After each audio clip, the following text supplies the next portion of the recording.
The taxman's chasing me! Hello and welcome to the show. Colourful Conversations with Mark and Pete. Yep. This is the show dedicated to religion, politics and business. Each week, Clergyman Pete and Businessman Mark debate an important topic. Well, this week, tax avoidance and other own goals. Oh, yes, indeed. Well, we have seen that Newcastle United and West Ham United's grounds have been raided by the taxman. Yes. Oh, dear. What has happened to this wonderful sport? It's strange, isn't it, that we see that an army of officers have actually come in to both the UK and indeed France. We'll explain why a little bit later. But Clergyman Pete, I am going to ask you, what is it that actually possesses companies such as football companies to be able to fall foul of the taxman? It's awash with money. Why do they need to avoid tax? Well, as a businessman, you may be able to speak better to cheating people over tax. But I think that the obvious answer to your question is greed. If you can see something that's available, you can get away with it, and you can just have more, then you're tempted to do it. That's the simple answer. But there's something more to it here, and that is the idea that it's the government taking it. Or put another way, it's them, other people. It's not people like you who are taking it. So you can feel somehow justified in not paying the money. Now, I've got my own views on that, which we'll perhaps have time to come on later, but just talking about it purely from what's the motivation. I think the motivation is, well, if you can get away with it, why not have more? This idea of greed, or this motivation of greed. And the other thing is the belief that somehow government are a separate entity, nothing to do with you, who are forcibly taking money that other than you, they're from a different crowd, so therefore it's okay to take money from them. It's the same sort of attitude many people have to big business. So Businessman Mark, what's your view on avoiding tax? Well, I must admit and how do you go about it? Well, I'll come on to techniques later. However, let me just come back to the spirit of sport, which is, of course, football's reputation is yet again being tarnished, because it was understood that two key football clubs, including individuals, have basically tried to avoid income tax, basically a national insurance fraud, which has amounted to around £5 million. Now, HMRC said it searched premises in the northeast and the southeast of England and seized business records, financial records, computers and mobile phones. So they've really gone to town on this one. But I guess for me, it's something really which is quite extraordinary, that somewhere somebody has basically dropped standards. Why on earth that a company, or in this particular case, a football club, should actually fall foul in this way, has not only let themselves down, but have let down the fans. This has put reputations at stake. And I think that it does put into question also those who run the clubs. Now, with that, I just thought I'd sort of set the scene with a little poem, which is called Foul Play in Football. It's just not cricket. Another own goal has been unduly scored with the fiscal facts of football fraud. More expensive players from home and abroad as phony finances make fair play flawed. Big names on the books are bound to be explored, so tackling the taxman cannot be ignored. Like men in black showing red to those untoward, these fiscal referees are derided and deplored. Huge transfer fees and big bungs offshored. A penalty action could be the only reward. Flagging foul play every time it has soared keeps silverware safe, so we're assured. Ah, those faithful fans that jeered and roared have nothing left to defend or applaud. So how can a team's reputation be restored? Just take a stand and boot out the board. Yes. Yes, well, there's some truth in that, yes. Absolutely. So let me come back to the situation here, where as we start to sort of probe a little bit further, individuals such as Mike Ashley, who owns Newcastle United, possibly needs to stand up and sort of really sort of question some of the people who have been arrested. Now, I know that you can't always be in control of absolutely everything, but it does question, in my mind, how a board can allow such things to happen. They normally are in very, very close control of finances. And clearly it's about the player dealing. So what has actually happened here, and where the French connection has come in, is there's a former Newcastle winger, Sylvain Marveaux, is one of 4 people arrested in a tax fraud investigation by the Revenue and Customs departments. Now, apparently, French authorities said secret payments made to players and agents during deals between French and Premier League clubs are the main focus of the probe. So what's happened here is that something has gone wrong in the transfer of the funds, and certain things have not been declared, Mr. Ashley. What has gone on? But I think that here is that you come back to asking about what businessmen should do here. Now, this is a big bone of contention because there are loopholes in the tax regulations. And many people, if we look through history, certainly over the last 10 years, and including football, have tried to exploit these loopholes. Now, some people will say that that's morally wrong. How should they ever do it? But of course, legally, there's nothing wrong with it. If you don't want to pay tax, then do it by the rules. Unfortunately, in this particular case, it appears possibly that Newcastle United and West Ham United have not followed the rules. And I think there's a big difference, isn't there? So if you are following the rules but avoid paying tax, then so be it. Well done. You've had your consultations, presumably, with tax experts.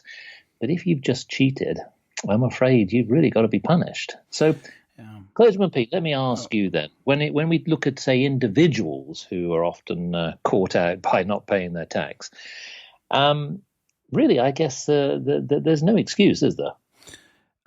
Well, no, because you know the rules. It's interesting that we can see a sort of pattern of behaviour when these players play football. Often they're pushing against the rules and often breaking them and trying not to be seen by the ref.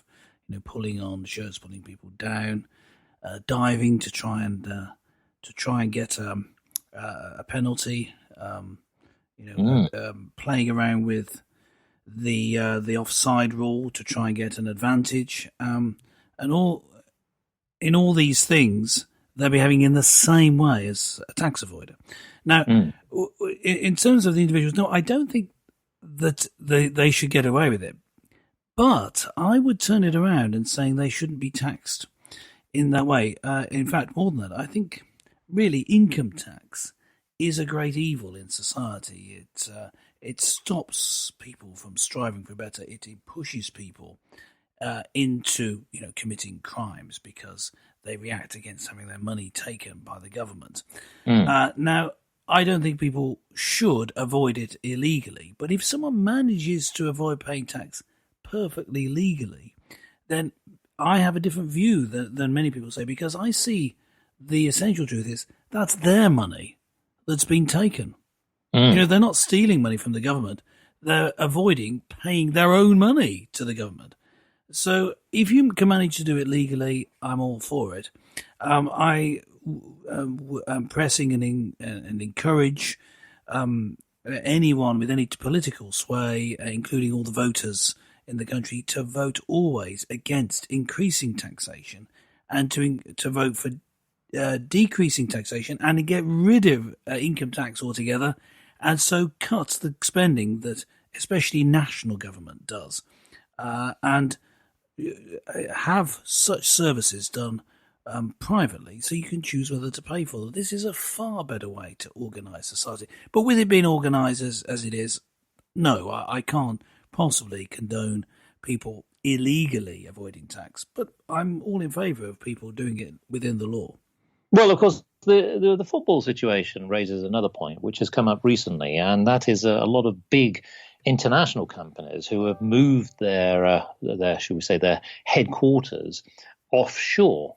Now, this has affected companies such as Google, Amazon, and many others, and in fact, Starbucks and so many people where they've just simply not paid enough or perceived to not pay enough corporate tax. And this is really what I would call more of a moral question than a legal one. Essentially, many people have said, well, that when you look into the books, that they've probably only paid a few million, when had they have had their headquarters based, say, for example, in the United Kingdom or in any given country, they probably would have paid 10 times, if not 20 times more. Yes. And of course, it is a tax avoidance. But of course, you can then say, well, actually, what they've not done is anything illegal. What they've done is they've just played the game, a little bit like some football clubs, but not that well. Yes. Yes, you could argue that their tax avoidance strategy and tactics are better than a lot of the actual, certainly in English terms, a lot of their play on the pitch. But this is an interesting point, that that you can avoid tax legally, and that the money is not the government; it belongs to the individuals, and the government is taking it. We voted for them to take it. But you could argue, in fact, I do argue, that if you're taking money from people that you don't need, so the government takes money that is not actually necessary. It's some sort of project that's popular at the moment. That's effectively theft. I know that it's not actionable theft. Exactly. You couldn't, there's no one going to go to court to put away for life here for taking it, whatever. But the punishment should be, I believe, being voted out of office and getting in someone who's more economically literate to run the country. You should not be requiring people to pay so much in taxation to government, because then the people who provide the services end and taking the tax from you end up being in control. You get your whole life controlled. It reduces freedom. You have less disposable income where you decide where it should go. So immediately you're giving up your freedom to the government. Now you say, no, it is true, of course, that you vote for the government, but you vote for all the government's policies, not just one of them. So it immediately takes away your freedom on individual cases. Now, I believe that you should vote for the government on its overall plan, but part of its overall plan should be to reduce spending significantly, and that should include something like, in a gradual process, moving away from having a taxation-paid National Health Service. Not that there shouldn't be a National Health Service, but it shouldn't be funded by the taxpayer. And moving towards low tax, where only absolutely necessary things are paid for, defence of the realm, law and order, this sort of thing. And maybe I think you can argue for things like transport links being part of government. Not necessarily, though, but there's an argument to be made. But there is something, again, that a lot of people will probably find a little bit difficult here to deal with, is that many people want justice. And certainly in the case of Newcastle United and West Ham United, I'm sure that the investigation will be ongoing. However, some people have stepped back and said, well, in the scale of things, investigation creates instability and uncertainty. The point that they're making is that this is a quote which has come from certain investigators saying the wheels of tax investigations turn slowly. So any sporting implications resulting from these arrests and raids may not be known for some time. So effectively, it produces this little cloud of uncertainty, not just on the clubs, but also for the amount of time and effort to actually put it together. So this ongoing investigation risks creating instability and uncertainty for the clubs, but also it's the cost of the investigation and the circumstances that it has to obviously the government and to those who are actually paying their taxes. So it's the big question here is that pursuing what we'll say is a relatively small sum of money in the scale of a fiscal year, does it justify spending, all that money, putting 180 officers, tax officers that into the actual investigation? Now, I'm all for justice because I think that the bigger question is, have we got the right system in place, which is what you were saying. Yes. Yeah. Interestingly enough, I do agree with the fact that perhaps when it comes to tax, there is what I would call a base level, which is something that we have in the United Kingdom, which is your single person's allowance. They're sort of effectively, you can earn up to a certain amount of money. I think currently at the moment it's £11,000. Possibly what could happen is that you could push that up a bit more. So effectively, what you're doing is you're giving people more freedom to earn more, and that would then perhaps, certainly for the vast majority, stop people trying to avoid tax. Because actually, ironically, although we sensationally tend to sort of look at these big case studies like the West Ham and Newcastle situation, actually, ironically, there are a staggering amount. There are thousands of examples where individuals at a much lower level, as well as small companies, who are also equally as guilty. So I know that we've raised, of course, big brand names because typically that tends to hit the headlines. But ironically, small companies, 2 or 3 man band operations and medium-sized companies who might have only a few hundred people have been found equally guilty year on year. Now, the tax authorities, ironically, are burdened with these kind of investigations. So it's evident that clearly many people have a mindset to try and avoid tax. Yes, yes, they do. And are doing with the sole intent of breaking the rules. Now, I'm wondering whether, again, that there is some thought here, whether perhaps basically it's, whilst I really want to emphasize, they are doing wrong. And when you are breaking the law, you should be punished. However, is it that the law is an ass? And basically, we now need to sort of start asking ourselves, perhaps we might now need to rethink this. Yes. Is that I think that the law is an ass and we should kick it. Yes. I think it should be kicked into touch, to use a sporting metaphor. The Bible says that you should pay your taxes. I was arguing that there shouldn't be taxes. The Bible doesn't talk about levying taxation from the government. There's a voluntary payment to the spiritual leadership into the temple, and voluntary giving to help with the poor, which is not just strongly encouraged, it's mandated. So it's you should do it. God tells you to do it, but it's not taken from you by force in the way that taxation would be. If you went that far and refused to pay any tax, you'd find just how much force the government has at its disposal. But Romans chapter 13 verse 1 says, "Let every person be subject to the governing authorities."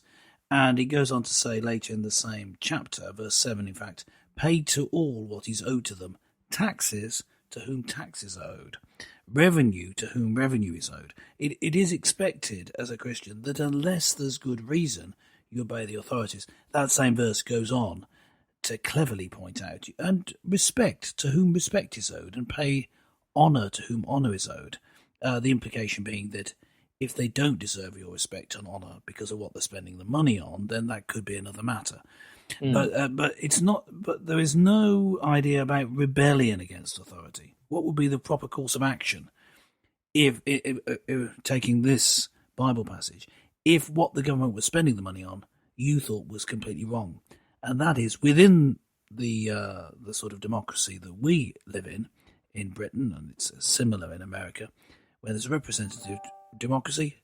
You vote for someone else next time. You demand that the laws change. You don't not pay. Pay to all what is owed them. Yes. Well, I think it's fair to say that certainly certain clubs have been very guilty of scoring own goals on this front. Now, what's ironic is that in January of this year, a parliamentary committee revealed that 43 players, 12 clubs and 8 agents were subject to open inquiries by HMRC. Now, I know that doesn't seem like a lot, but of course, combined with all the other investigations, that's a staggering army of people, bureaucrats and pen pushers who are having to now go about investigating all these individuals. So listeners, what do you think? Do you think that perhaps West Ham United and Newcastle United perhaps are guilty and should definitely be punished, possibly even be penalised, maybe docked points, and maybe not even allowed to be promoted to higher ranks and divisions, particularly in Newcastle United's case? This season they've been promoted to the Premiership. Maybe they should be punished and remain in the Championship. Who knows? Let us know your thoughts on this subject. And do you agree with the tax situation in this country, in the United Kingdom? Or maybe you've got other views on tax laws. Follow us at Mark and Pete. Join us again next time for more colourful conversations with Mark and Pete.